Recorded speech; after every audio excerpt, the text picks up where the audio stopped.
Most people think growing older is what steals their happiness. It isn't.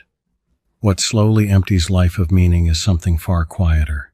It's the habit of rushing past the ordinary moments that once made life feel alive. The tragedy is not that time moves forward. The tragedy is that many people stop noticing what is still here. They become experts at counting problems while overlooking blessings that have never actually left. The Stoics understood this long before smartphones, endless notifications, and constant comparison existed. Marcus Aurelius reminded himself every morning that life was unpredictable, temporary, and precious. Seneca warned that we waste more time than we lose.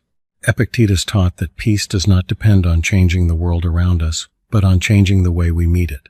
None of them promised an easier life. Instead, they showed that joy survives even inside difficult circumstances if we know where to look.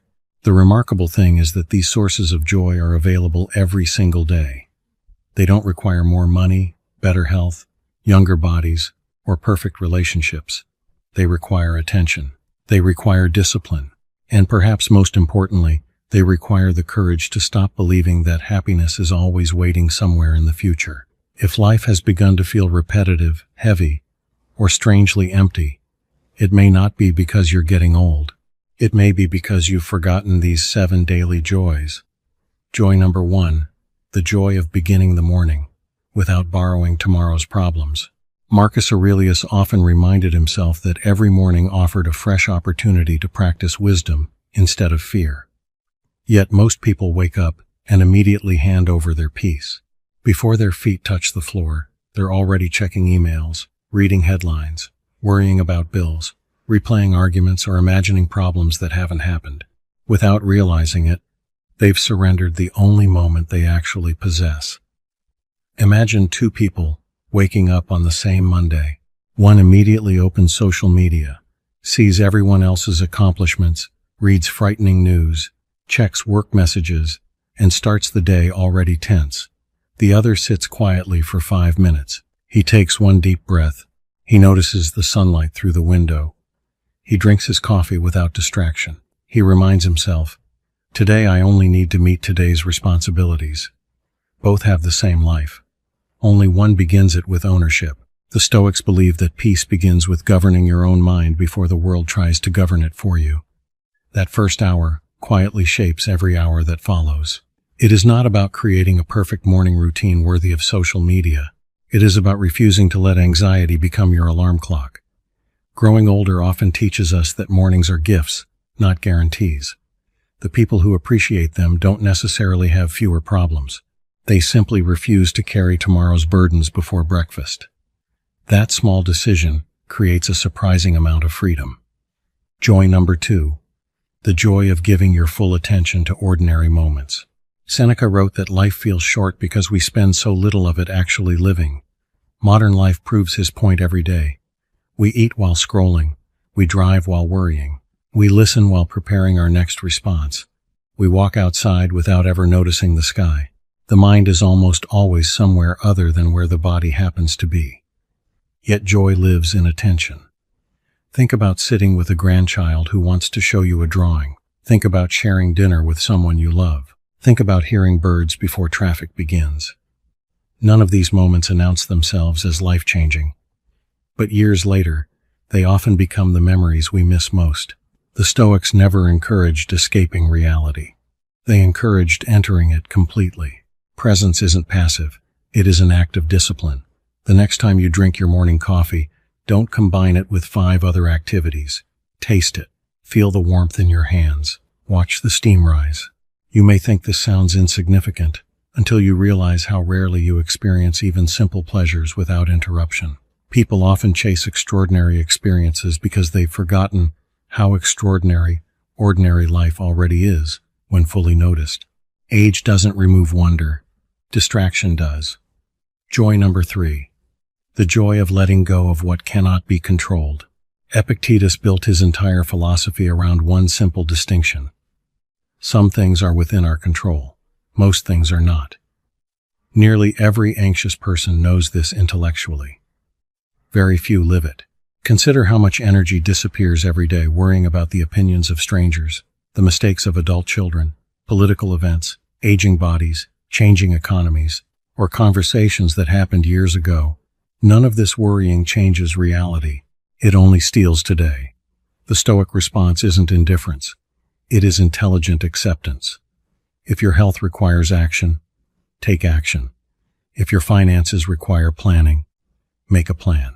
If a relationship needs an honest conversation, have it. But once you've done what is yours to do, release what belongs to fate. Imagine carrying a backpack filled with rocks everywhere you go. Eventually, you forget you're carrying it. Stress works the same way. Many people become so accustomed to emotional weight that they mistake it for normal living. The moment you ask, "Is this actually mine to control?" you begin removing one rock at a time. The body relaxes, the mind becomes clearer, and life suddenly feels lighter, not because circumstances changed, but because unnecessary resistance disappeared. That freedom is available every single day. Joy number 4. The joy of meaningful conversations instead of constant noise. Loneliness has become strangely common despite constant connection. People exchange hundreds of messages yet rarely feel understood. Families sit together while staring at separate screens. Friends share photos but not their fears. The Stoics believe that character grows through thoughtful relationships.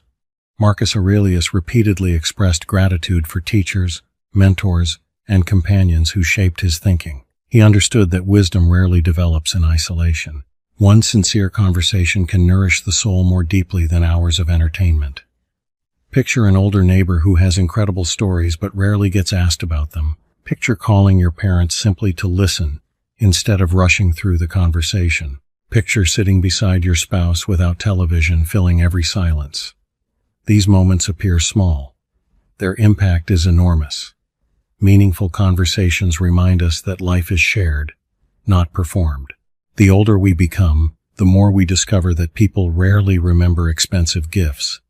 They remember attention. They remember kindness. They remember feeling genuinely heard. That kind of presence cannot be purchased. It can only be offered. Joy number 5. The joy of being useful.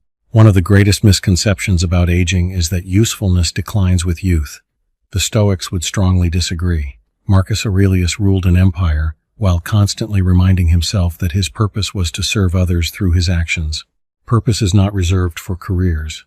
Purpose exists wherever someone else's life becomes slightly better because you showed up.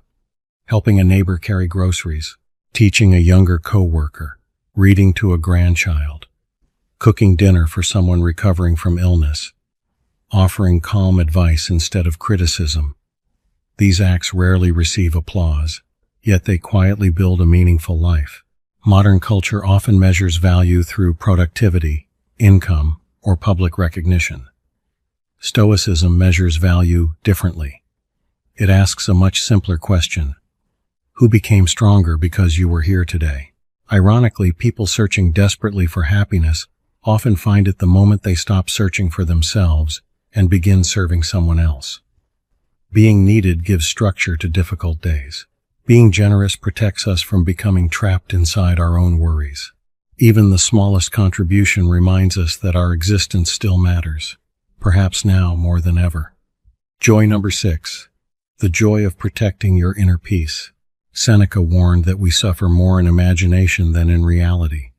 Today, imagination has powerful assistants: 24-hour news cycles, social media outrage, endless comparison, constant opinions.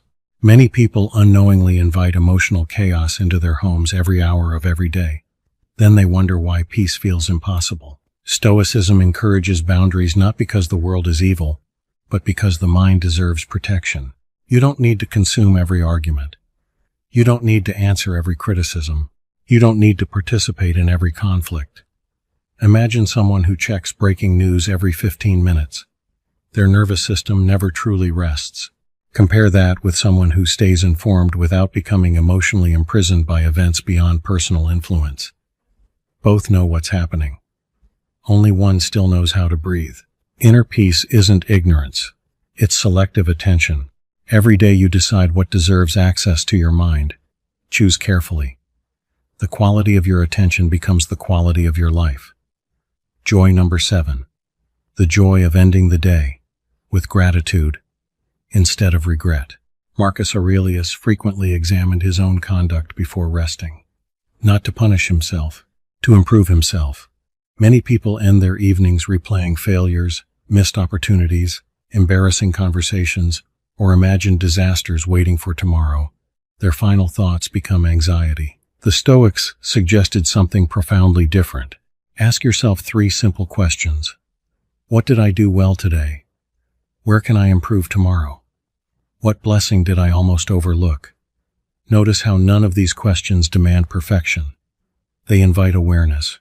Perhaps you laughed with someone you love. Perhaps your body carried you through another day. Perhaps you solved one problem with patience instead of anger. Perhaps you simply kept going despite exhaustion. These moments deserve acknowledgement. Gratitude doesn't erase hardship. It restores perspective. Over time, this nightly habit changes more than your evenings. It changes your identity. Instead of seeing yourself as someone constantly falling behind, you begin seeing yourself as someone steadily growing wiser. That is one of the greatest gifts age can offer. Not perfection, perspective. As the years pass, our bodies will change. Circumstances will shift. Friends will come and go. Children will grow up. Careers will end. Seasons will continue their quiet rotation whether we're ready or not. None of us escape time, but we do have a choice about how we spend the time that remains. The Stoics never promised endless comfort, endless youth, or endless certainty. They promised something far more valuable. They promised that a peaceful mind is possible under almost any circumstance. The greatest danger isn't growing older. It's allowing familiarity to blind you to life's quiet miracles. Every sunrise you've stopped noticing. Every conversation you've rushed through. Every breath you've taken for granted. Every chance to forgive. Every opportunity to help. Every ordinary moment that was quietly extraordinary. Joy rarely arrives with fireworks. More often, it arrives disguised as another ordinary Tuesday. The people who age with grace are not those who escape suffering. They are the ones who continue finding reasons to appreciate existence despite it. So tomorrow morning, before the world tells you what to fear, pause for a single moment. Notice that you are still here. You still have choices. You still have opportunities to become calmer, kinder, stronger, and wiser than you were yesterday. That is not the privilege of youth. It is the privilege of being alive. And if you protect these 7 daily joys, you may discover that the richest season of your life isn't behind you at all.